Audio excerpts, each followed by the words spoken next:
Good morning, everybody. Welcome to another episode of Hawk Blogger Mornings. I am Brian Nemhauser. Happy to be with you on a Friday before we get into this weekend. Hopefully, you've had a good week. Hopefully, you got some good weekend plans in front of you. And we are completing our NFC West divisional tour with a new guest, Adam Grosbard of the LA Daily News, to tell us about all things Los Angeles Rams.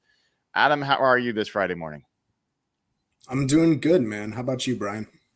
I'm doing well. It's a little gloomy here today. We're getting our June, I guess it's going to rain maybe today, but it's been in the 80s, and so I can't complain too much. But I guess down in LA, I'm guessing you're in LA and not in Maui with the team. You couldn't quite swing that with the boss. No, couldn't quite swing that.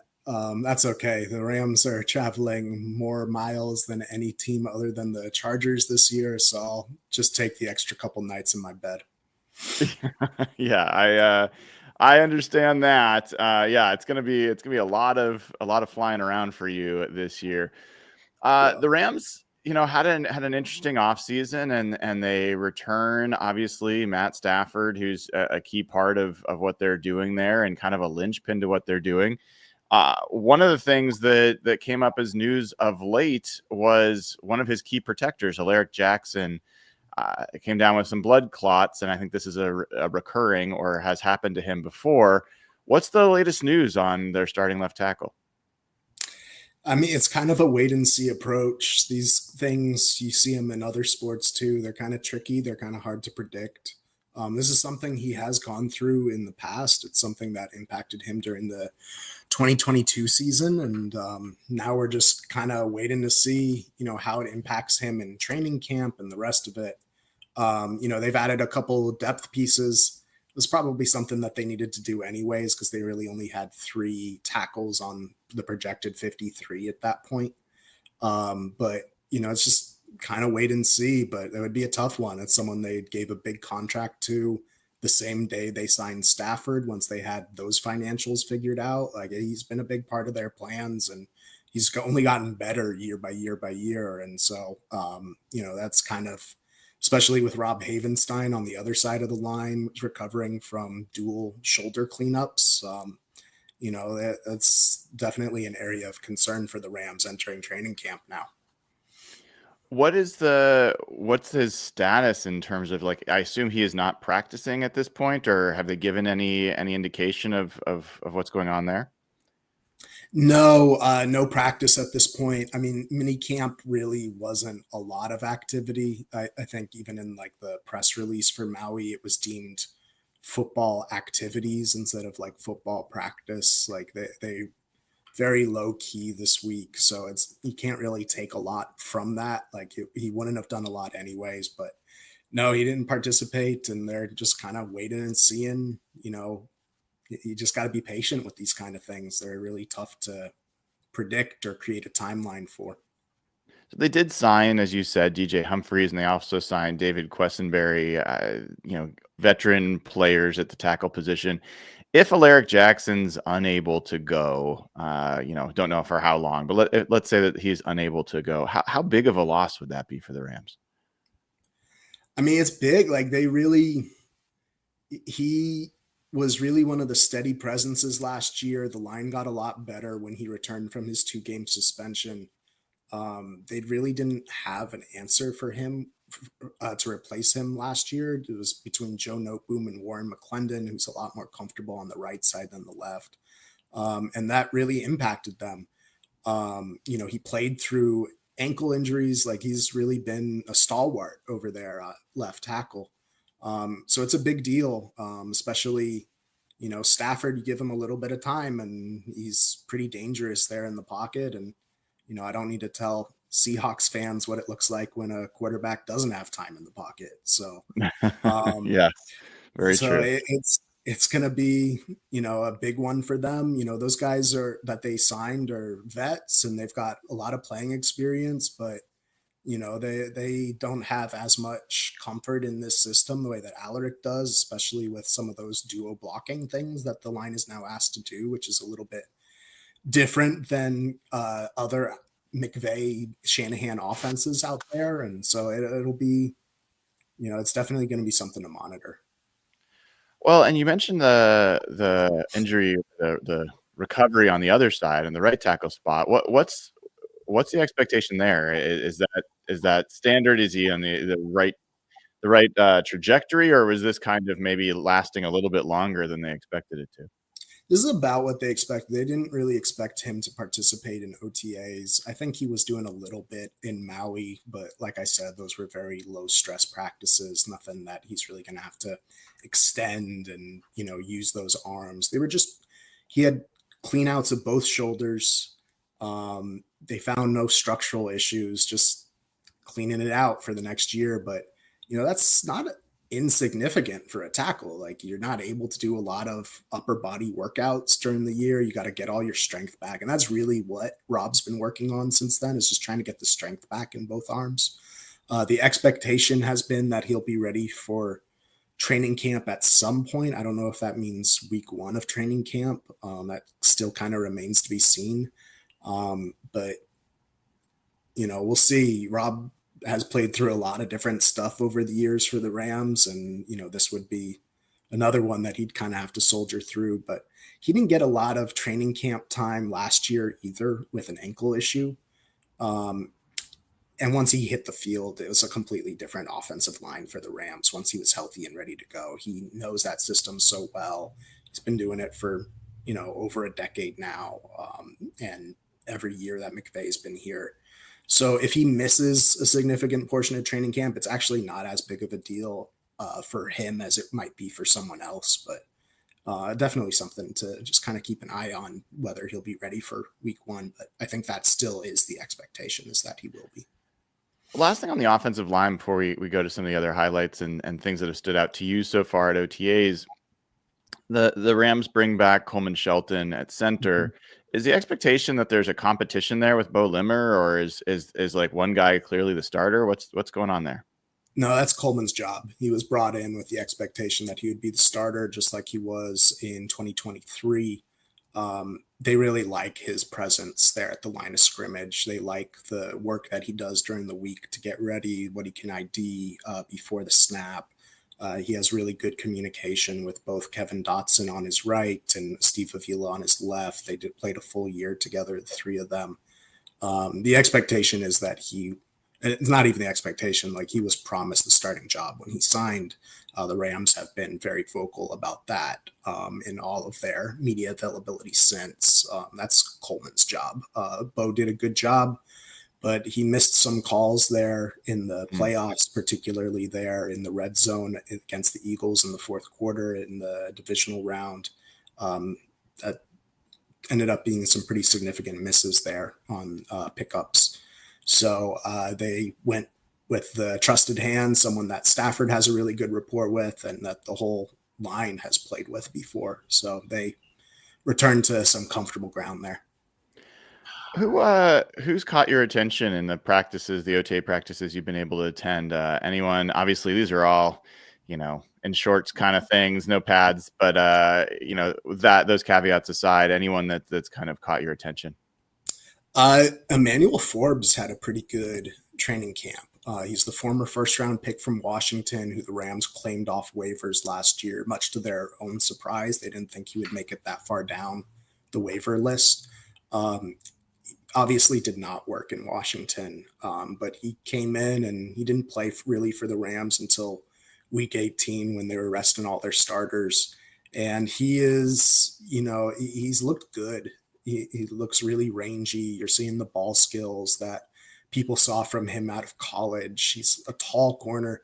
He's put on a little bit of weight. He's still very skinny, which will make it difficult on some press stuff, but he looks like he could be someone who could really contribute there in the secondary and play some good ball for them. So he stood out. You're seeing, Tutu Atwell got brought back on a 1-year, $10 million deal. And you're seeing, just the trust level between him and Matthew Stafford has just continued to grow.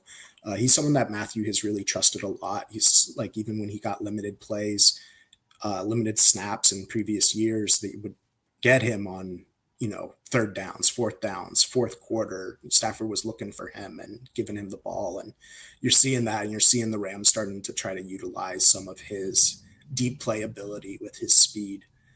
So that stood out a lot. And then just, absolute joy as like a fan of the game to get to watch Davante Adams work in practice. Like, it's no surprise to anyone, but it's just watching him work on his footwork and his releases and stuff like that is just a treat.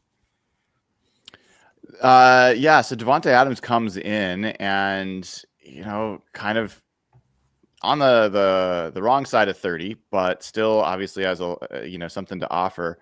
What's the kind of expectation of how he'll be used relative to, players they've had in the past and Puka Nacua? Like what's the expectation of how those guys will complement each other? Yeah, I think Davante gives you a little bit more of a natural field stretcher that they haven't had. Cooper, Kupp, and Puka tend to operate in the same area of the field and do a lot of the same stuff. Their motions, their run blocking, their crash downs.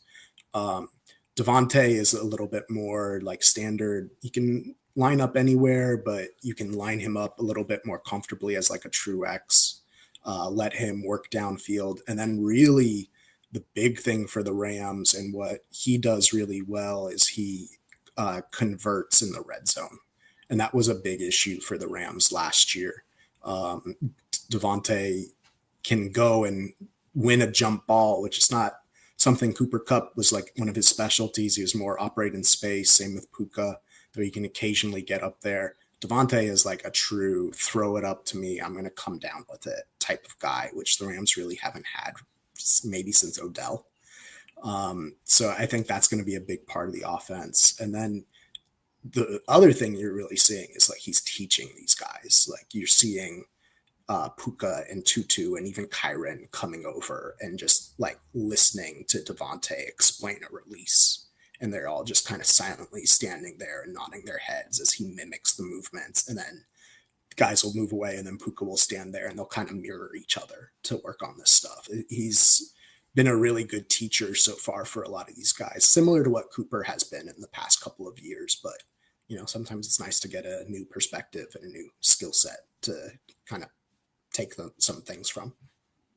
Yeah. And we're talking to Adam Grosbard of the LA Daily News about the Rams. So new faces. We talked about Davante Adams, talked about Coleman Shelton.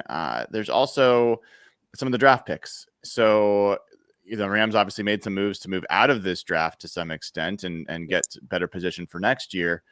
But I'm curious about Terrence Ferguson. I'm curious about Josiah Stewart, Chris Paul Jr., Ty Hamilton. Any of those guys, stand out or in one way or another?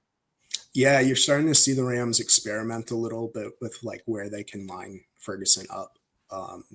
He sometimes outside, sometimes in tight, sometimes in the slot. They're definitely playing around with that a little bit. And he's looked good. Again, like you said, it's shorts and helmets and not a lot else. So you're not really seeing, how he's going to add to the run blocking and things like that. But he definitely gives them the opportunity alongside Higbee to utilize a little bit more 12 personnel, which will be really interesting for them. Chris Paul Jr. Didn't see a ton on the field. He's not getting the like first team snaps at this point, still really early. But you're definitely feeling his personality. He's big, he's loud, he's, someone that they expect to one day be a real leader for this defense. And he's doing it. Like he's, you can see him on the sidelines, big cheerleader for the guys, very encouraging and someone that they think they're going to get a lot of good energy out of. Those have really been the standouts for the rookie class so far. Like you said, it's kind of hard to take out too much from this point. I got to ask about a favorite of mine, Willie Lampkin, who I know signed as an undrafted free agent, small guy, great guy. Where's he getting slotted in so far for the Rams? He's doing some guard work. It's hard to take out too much because when he's playing against the first team defense and, that's a mean pass rush to play against, right out the gate. But the Rams like him. They he's going to get his chance. It's a crowded competition there on the interior. You've got a undrafted guy in Justin Dedich, came back from last year, who played well in some snaps for them. They really like, some of their other young guys there in the interior. So that's going to be a tough competition for him to crack. But it's, if there's anywhere you can make a roster as an undrafted guy, it's the Rams. Like, they give their guys their chance. Well, so I gotta ask you, Adam. Like, the Rams for me were a confusing team last year. Matt Stafford, by almost any measure, had one of his worst seasons in many, many years until he got to the playoffs, and then he was kind of Stafford in the playoffs. The offense in general was one of the least impressive McVay offenses we've seen since he's been there. The defense, despite the fact it's got all these, young pass rushers, was terrible against the run in many situations, had some trouble in coverage, was not particularly good overall. Even when I kind of looked at, they started catching fire late in the year, and I started looking just at their later part of the year, the stats still were not particularly appealing. So yet, this is a team that most people expect to win the division. Most people think is potentially a contender. All of it rests on 37-year-old Matt Stafford's shoulders. Yeah. What is this team? What do you make of this team? It's a great question. It's a good analysis because they were a weird team last year. They got away again for the second year in a row. They got away with a really slow start to the year and were able to come on strong. They can't do that this year because, you look at their late schedule and they've got a streak where it's 4 road games in 5 weeks, and the one home game is against the Lions, which throw out anything you know about football when those two teams play each other. Just crazy stuff's going to happen. So the hope for the Rams this year is the offensive line health has to be better.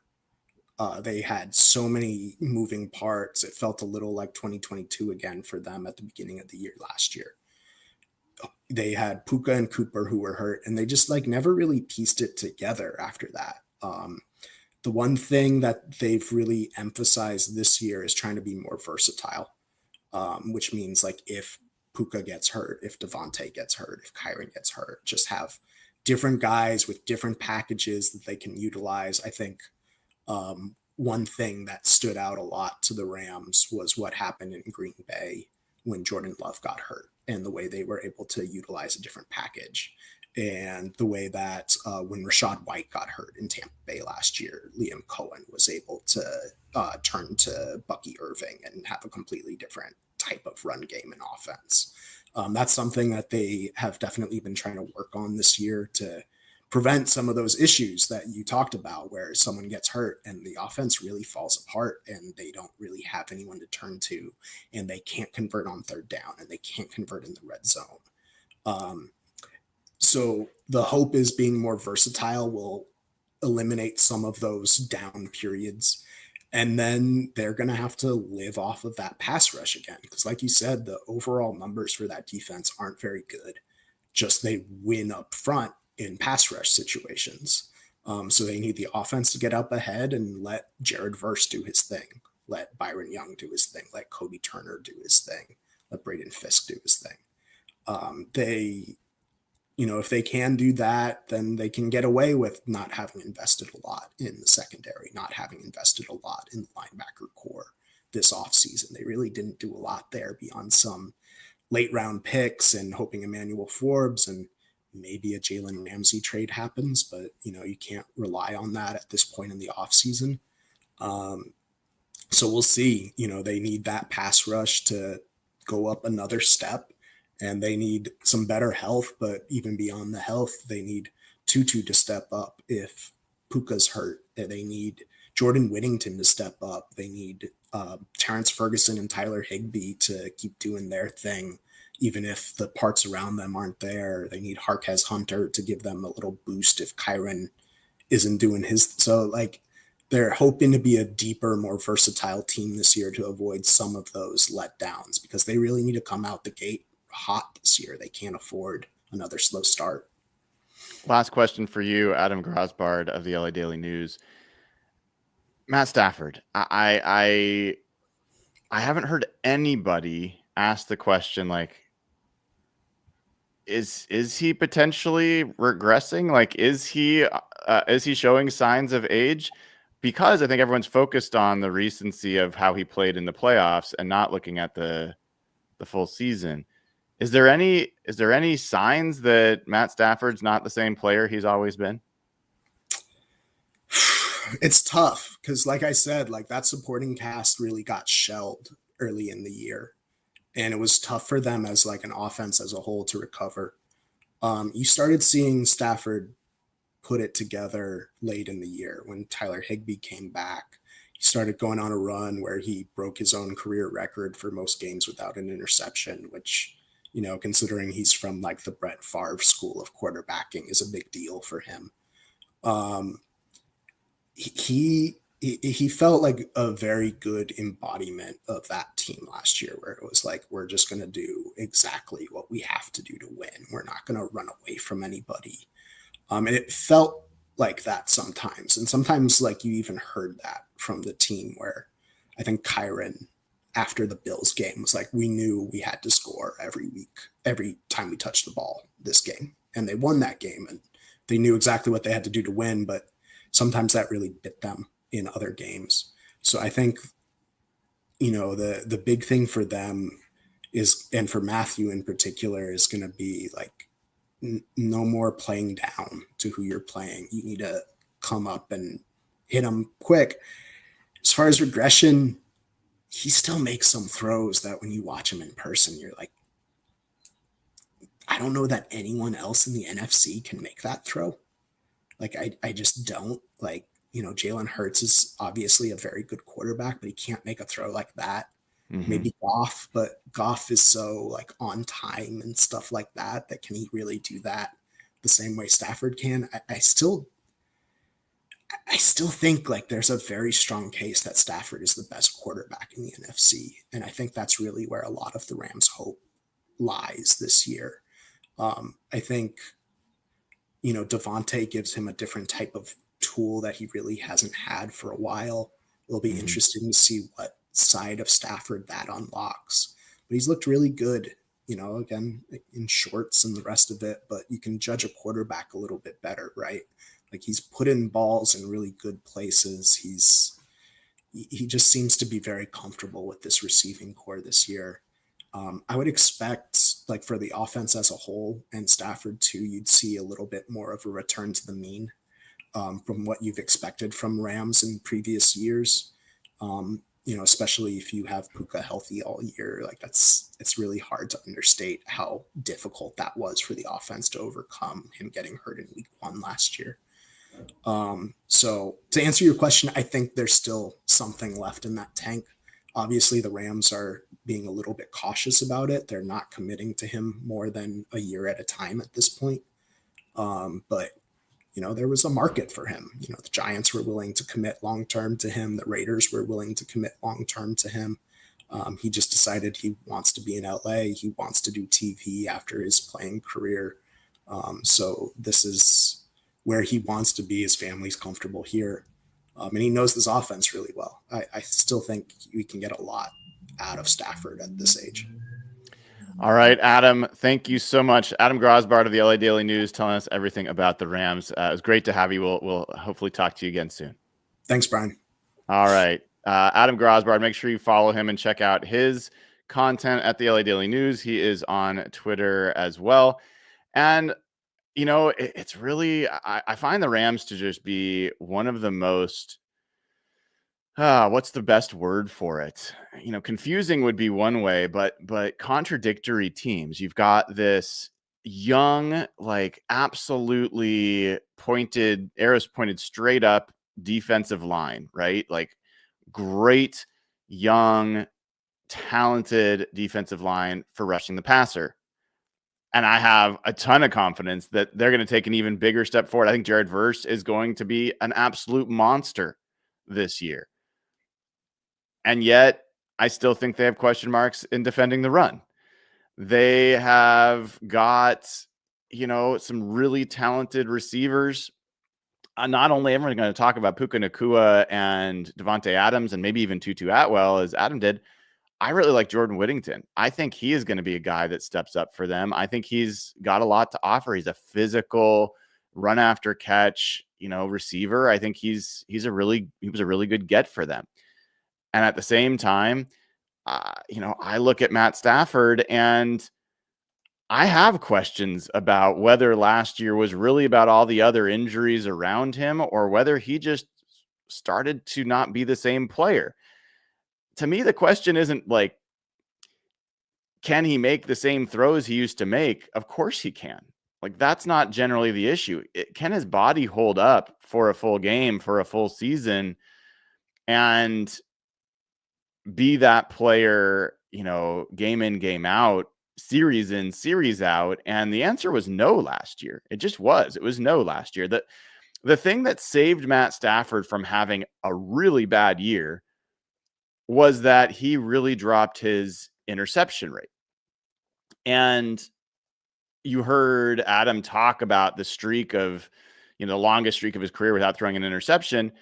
He threw only 8 picks last year. He had a 1.5% interception rate.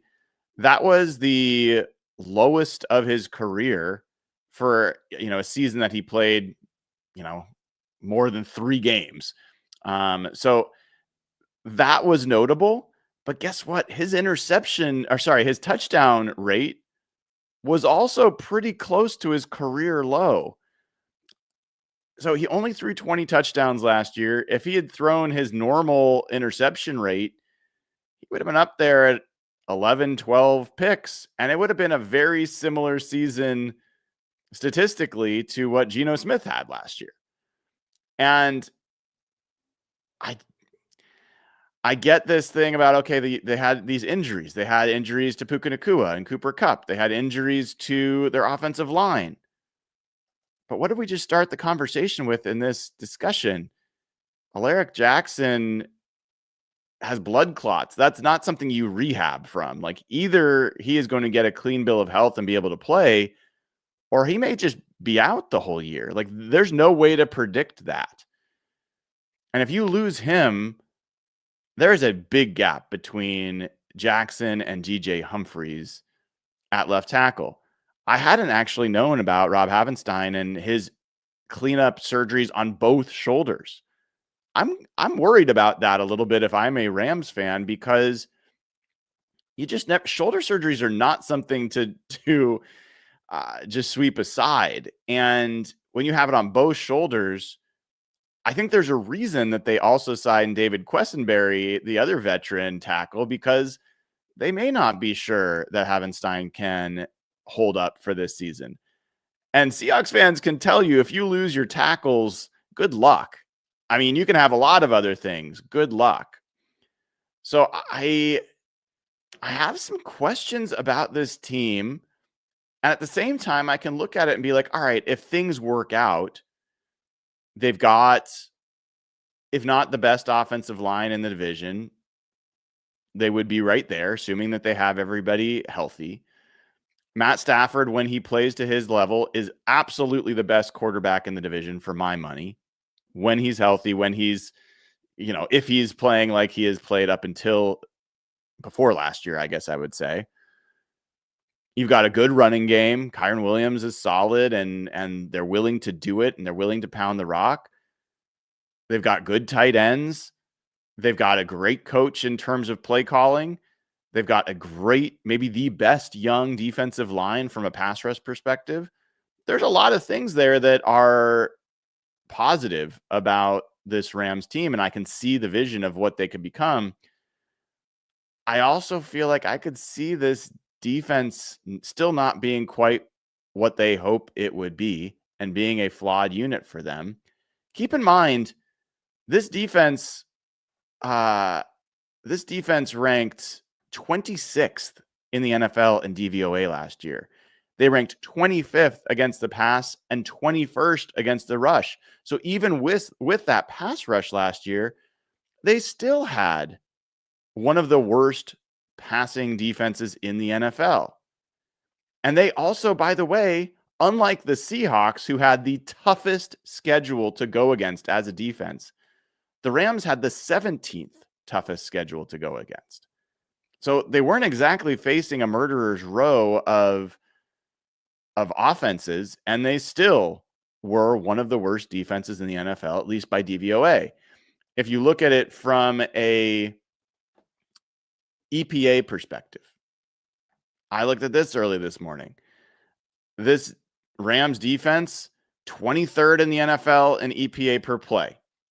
They were 25th in the NFL in success rate. That's really bad.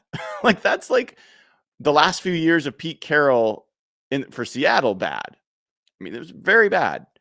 Their offense, which is what everyone like Sean McVay, like all those guys I just reeled off with Stafford and Nakua and Cooper Kupp and all those guys, Kyron Williams, their offense was 15th in the NFL in EPA per play.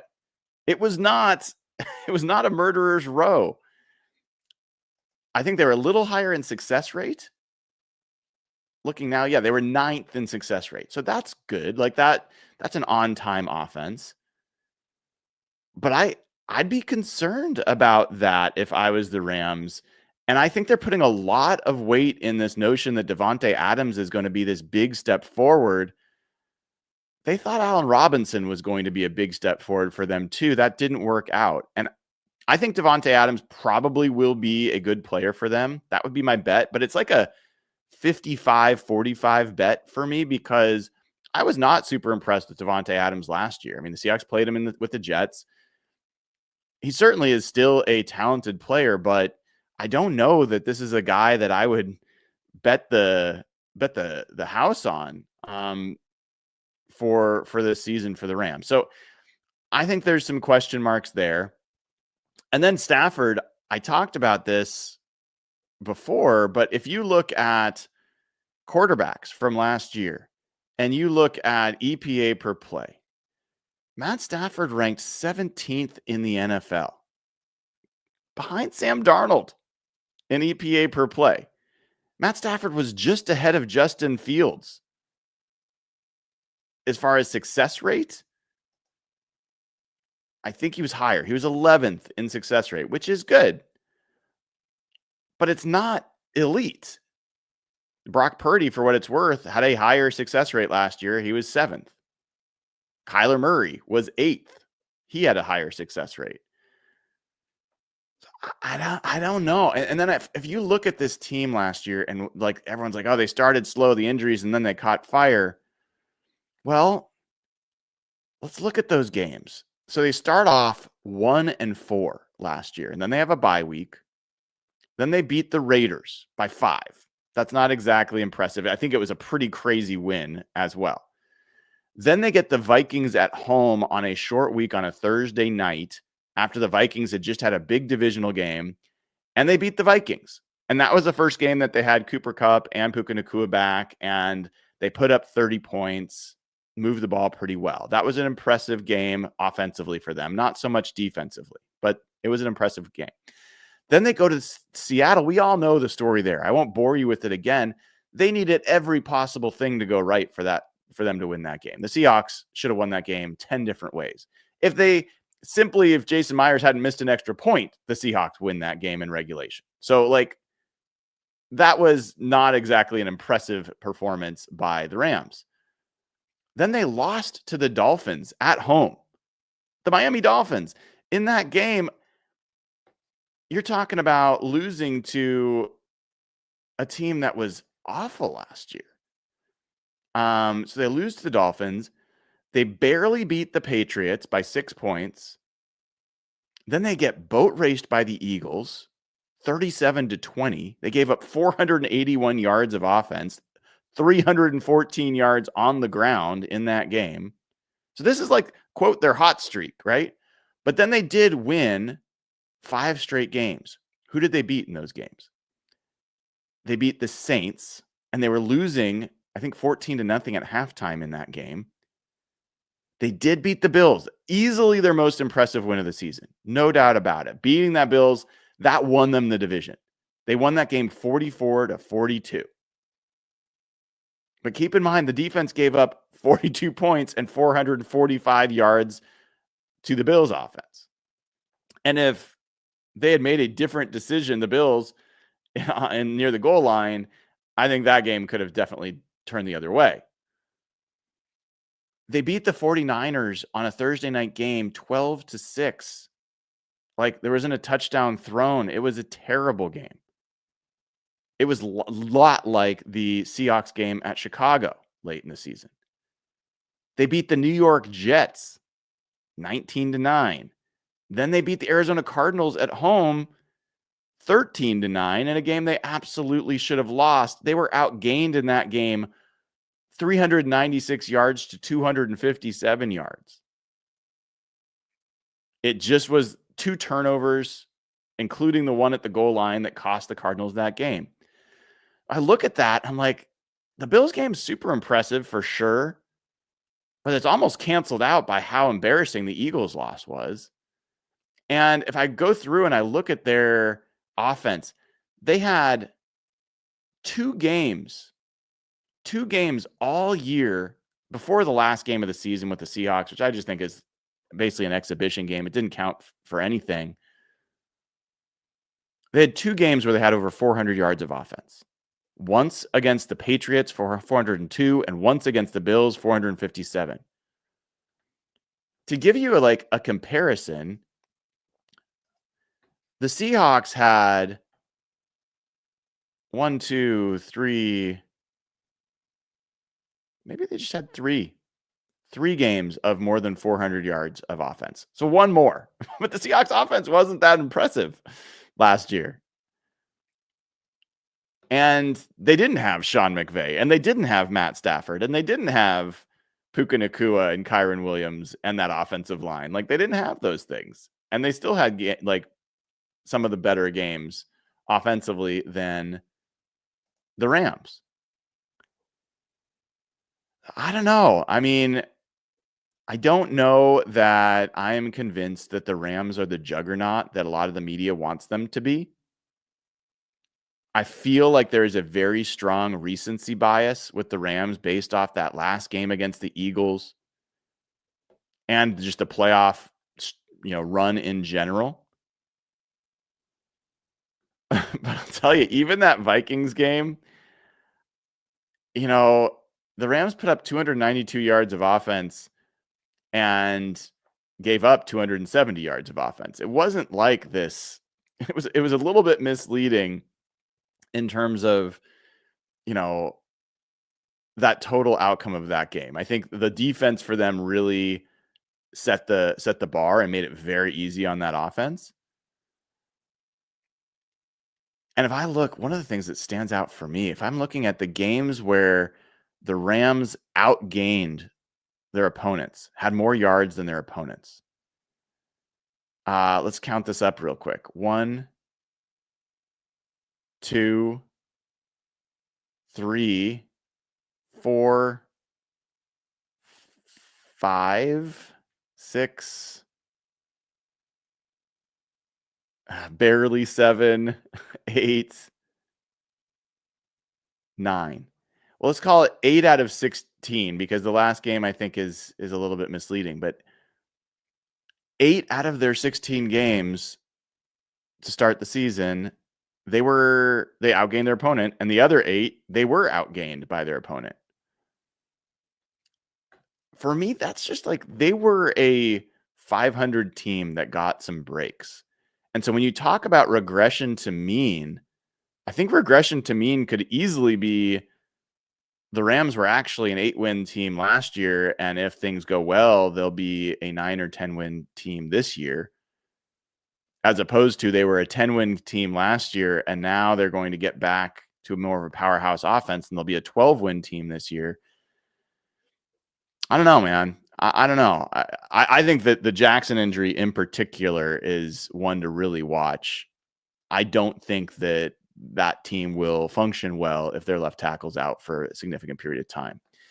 And as a matter of fact, let's take a look when he was out last year. Got to double check that, which games Alaric Jackson was out. Well, it says he was only out against the Seahawks in the last game of the season. Is that right?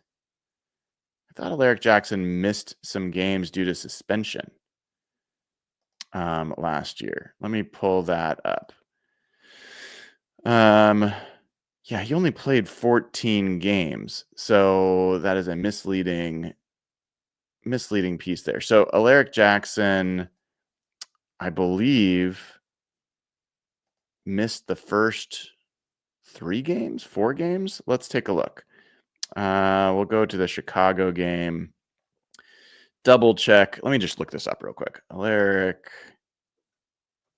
Jackson, suspension. I think it was a suspension last year.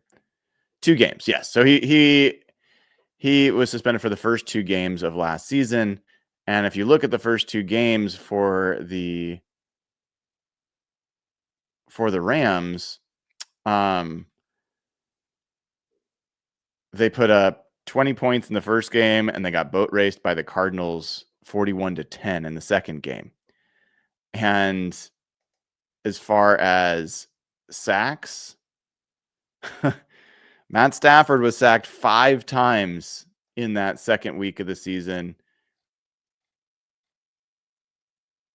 against the Cardinals. I think it matters. So we will take a look, obviously, as this progresses, and I'm very curious about this team. I think they absolutely deserve to be the favorites for the division at this point, but I think there's some really big question marks, and I think the biggest for me is those tackles and their health, and Matt Stafford, and whether or not he is really the guy that he once was over the course of a full season. Folks, if you have not given the show a like and click subscribe, please do that. We're up over 20,000 subscribers, on our way to 25 and 30 and all that stuff. Make sure you sign up for patreon.com/hawkblogger. Got a bunch of new people joining, which is awesome. Gets you ad-free audio of this show every day.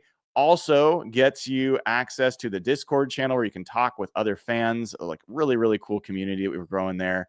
And it gets you verified over at HBTix, HBTIX.com, the only place where you can buy tickets from Seahawks fans and you can sell tickets to Seahawks fans.